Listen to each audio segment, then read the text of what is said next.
السلام علیکم ورحمۃ اللہ تعالی وبرکاتہ۔ آج کی اس ویڈیو کے اندر ہم بات کرنے والے ہیں کہ بہت ساری عورتوں کو دیکھا جاتا ہے کہ وہ حضرت علی رضی اللہ تعالیٰ عنہ کا روزہ رکھتی ہیں، اور کچھ عورتیں وہ ہیں جو 16 سیدوں کا روزہ رکھتی ہیں۔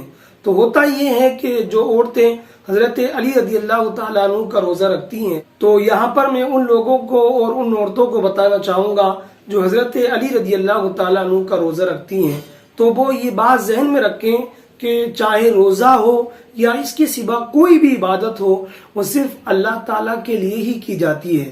لیکن ہاں، اگر کوئی بندہ روزہ رکھتا ہے اور نیت یہ کرتا ہے کہ اس کا ثواب میں حضرت علی رضی اللہ تعالیٰ عنہ کی روح کو ایصال کروں گا یا ایصال کروں گی، تو یہ اچھا طریقہ ہے، یہ اچھی بات ہے۔ مزید یہاں پر یہ دیکھا گیا ہے کہ جو عورتیں حضرت علی رضی اللہ تعالیٰ عنہ کا نام لے کر روزہ رکھتی ہیں، اپنے گھر کے دروازے کو کھول دیتی ہیں اور پھر وہ دعا مانگتی ہیں۔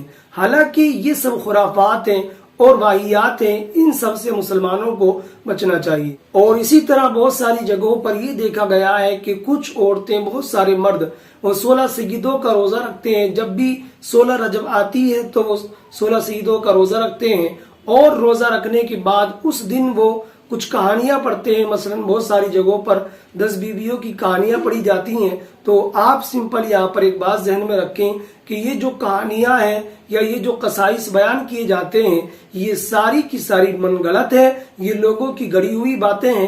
تو میں گزارش کروں گا کہ مسلمان اس سے زیادہ پرہیز کریں، زیادہ سے زیادہ بچیں۔ تو اسی کے ساتھ وداع چاہتا ہوں، تب تک کے لیے خدا۔